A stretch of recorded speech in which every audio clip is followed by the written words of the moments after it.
안녕하세요. 오늘은 시모와 신우에게 고된 시집살이 때문에 복수를 하기 위해 7년을 참아온 결혼 생활을 하고 있는 여성분의 이야기입니다. 구독과 좋아요 부탁드립니다.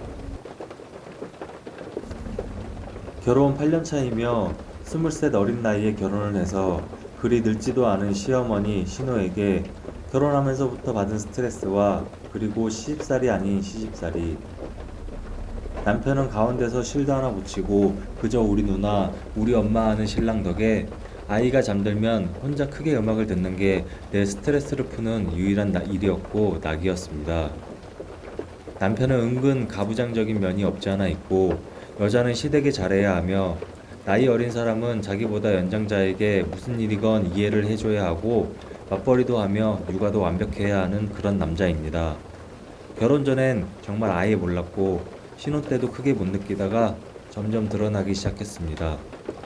시아버지와 시어머니는 이혼을 하셨고 형제 중 둘째였던 시아버지는 시 큰 집으로 명절을 새러 가고 거기에 가서 제가 일하는 게 당연시 되었습니다.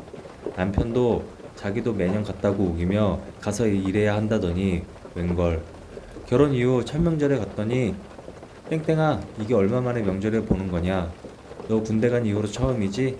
이러시더군요. 당시 남편의 나이는 28살이었습니다. 어처구니가 없고 기가 찼지만 시 큰 집 어른들 좋으신 분들이었고 딱히 불만 없었습니다.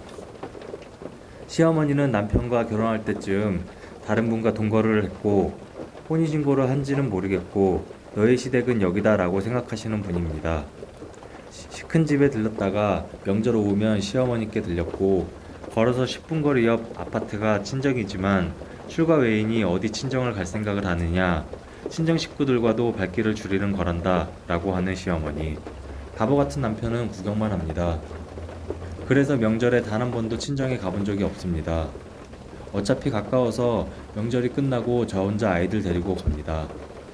남편이 가지 않은 것에 제가 매우 기분 나빠했고 남편은 돈으로 때운답시고 그럼 장모님께 100만원 드리라길래 그걸로 쇼 붙였습니다. 남편이 부모님한테 잘하는 걸 기대도 안 했고 내 부모 나만 효도하면 그만이니까 하고 넘겼습니다. 시어머니 아시고 난 후 팔팔 뛰었지만 남편이 그럼 이제부터 처갓집에 간다 했더니 그건 또 안 된다며 자꾸. 참, 그 이후로 꾸준히 돈 주는 것도 어떻게든 안 된다며 어머니가 설득하지만 그건 남편도 굳건해서 해마다 남편이 먼저 챙겨줍니다.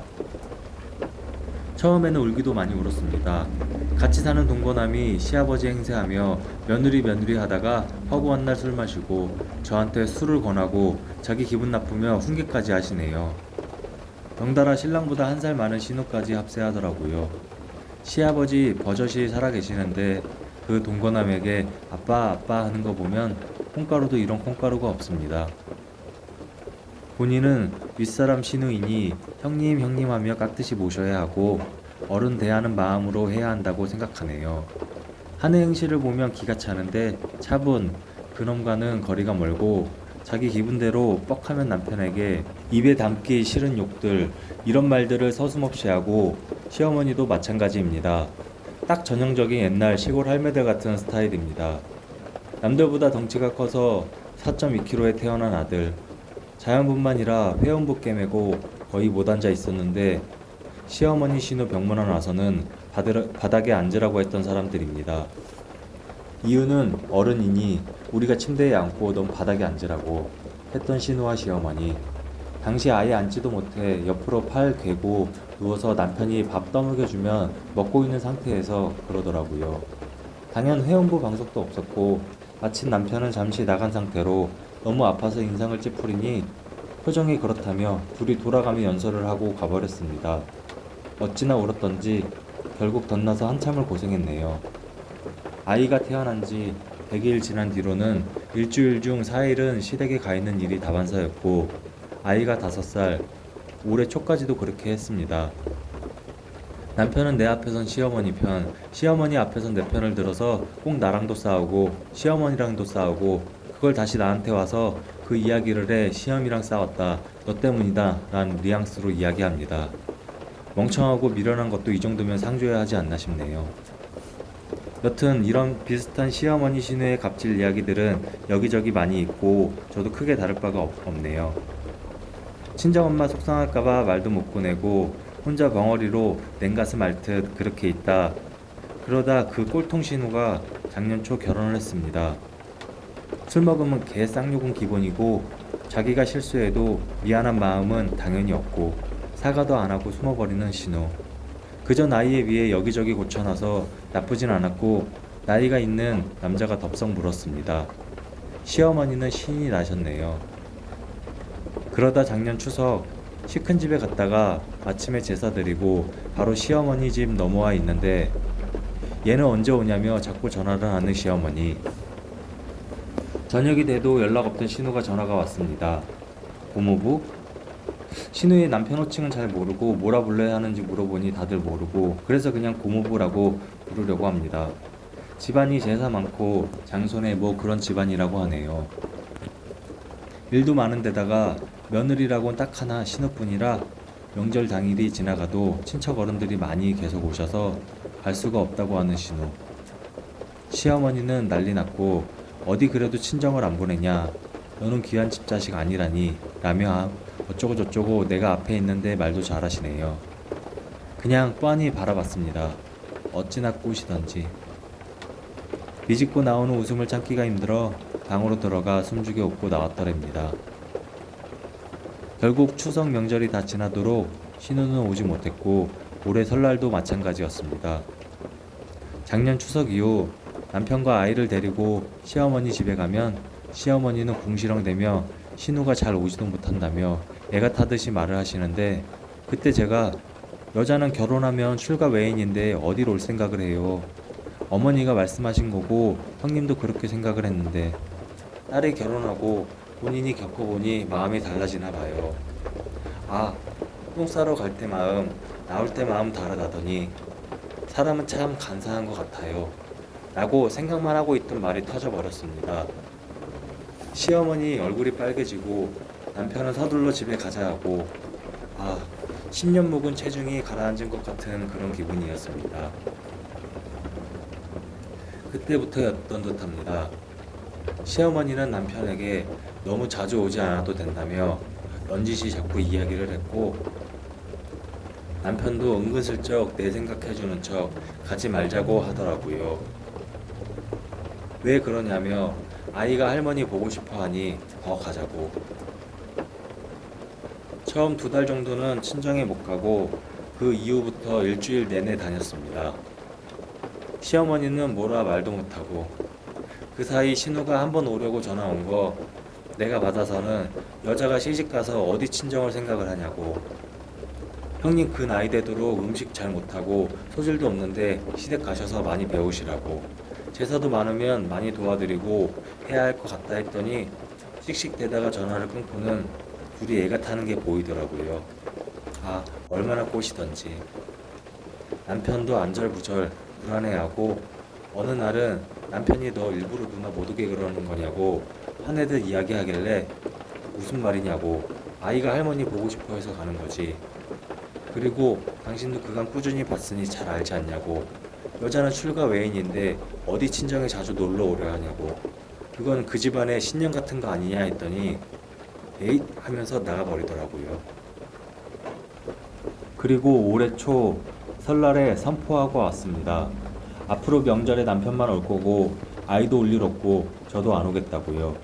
시어머니 얼굴이 울그락불그락 남편도 벙져서 나만 바라보고 그래도 그건 아니라며 남편이 먼저 이야기하기에 그러냐고. 그럼 어머니랑 같이 살면 되겠네.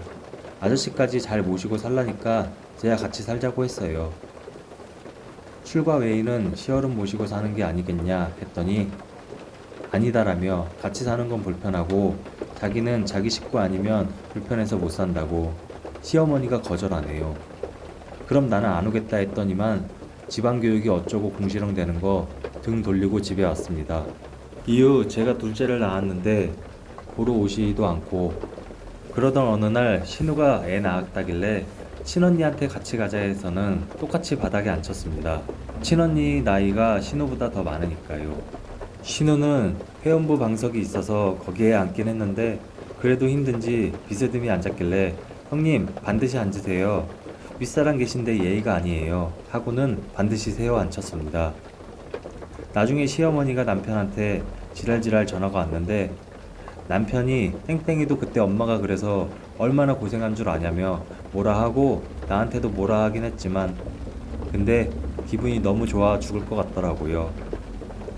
결혼 내내 이날만은 기다렸는데 이렇게 좋을 줄이야. 올해 초 이후 시어머니 댁 아예 안 가고 있고 남편도 처음엔 불만스러워하며 그간 싸우기도 엄청 싸우고 둘째 딸 낳고 나니 지도 느끼는 건지 이 이후로는 자꾸만 미안하다 합니다. 앞으로도 오래오래 안 보고 살았으면 싶네요. 추가 글입니다. 글 올린 것도 잊고 있다가 꼭 내 마음 같네 하며 게시판 제목을 클릭했더니 제가 올렸던 글이네요. 새벽에 맥주 몇 캔하고 올리고는 잊었나 봅니다. 댓글들은 잘 봤어요. 멍청하게 이혼도 안 하고 그러고 있네. 갑자기 그런다고 신우랑 시어미가 따르냐 등등. 글을 쓰자면 길어질 것 같아 그냥 적당히 줄이고 최근 통쾌한 일로 쓰니 그렇게 더 보여진 듯합니다. 한 3년 정도는 내내 하고 눈물바람에 살다가 이대로는 안 되겠다 싶었죠. 이혼이란 게 생각보다 쉽게 일사천리로 생각 먹고 딱딱 이루어지는 게 아니더라고요. 아이 태어나고 얼마 있다가 이혼 요구하고 법원에 가서 신청하니 아이가 있어서 3개월간 유예기간 같은 게 있었습니다. 그 3개월 동안 참 많은 생각을 했었던 것 같네요. 아이도 점점 사람다워지고 배밀이하고 뒤집고 하니 그래도 아이 아빠가 필요하지 싶어지는 거고 남편도 자기가 더 잘한다고 말하더라고요. 결국 최종 일자에 나가지 않고 그냥 일종의 해프닝 같은 걸로 끝났습니다. 서로 좀 더 마음을 다지게 되는 그런 계기가 되었네요. 그 뒤로 슬슬 아이가 말대답 시작하고 아이 있는데 신호가 욕하면 형님! 하고 빽 소리 지르고 했습니다. 물론 처음엔 신호 시모 저더러 미쳤냐며 뭐라 하는데 남편은 그냥 아무 말 없이 있으니 넌 무슨 말 좀 해보라며 얘가 지금 이게 경우냐 그러고 저는 미친 척하고 집에 가버리고 막 그랬습니다. 그렇게 하고 나면 사과를 해라 호닥거리며 뛰어대고 가서는 제가 요즘 기분이 왔다 갔다 해요. 이해해주세요 했었죠.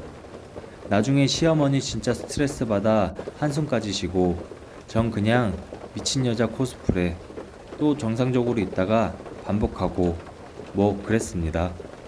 신우 앉아라 시켰을 때도 처음에 멀뚱히 바라보고 몇 번 얘기하니 일어서기까지 했는데 진짜 죽일 듯이 저랑 언니 바라보고 서 있더라고요. 계속 뭐하냐고 형님도 저한테 그러셨는데 기억이 안 나냐며 이야기하니 똥 씹은 얼굴로 앉긴 했는데 말 한마디도 안 하고 갈 때도 그냥 딴 데만 쳐다보고 가건 말건 잘 가라는 말 한마디 없었습니다. 아주머님은 출근하시고 시어머니는 일주일에 꼭꼭 절에 가는 날이 있는데 절대 무슨 일이 있어도 빠지지 않아서 그날 딱 맞춰 신우한테 갔었습니다. 이건 진짜 겪고 나서 저것이 결혼하고 애 낳음 내가 머리를 짓눌러서라도 복수한다고 생각한 거 했었거든요. 지금 생각해도 너무 좋습니다. 신우가 간간히 판하는 거 알고 있는데 예전부터 가끔 판에서 본 얘기들을 하더라고요. 이 글도 꼭 봤으면 좋겠네요. 착한 게 능사는 아니에요. 할 말은 하고 살아야 하고 받은 건 대갚아 주어야 응어리 없이 살 수 있는 것 같네요. 저는 7년 만에 이루었지만요. 오늘 이야기는 여기까지입니다. 구독과 좋아요 부탁드립니다. 감사합니다.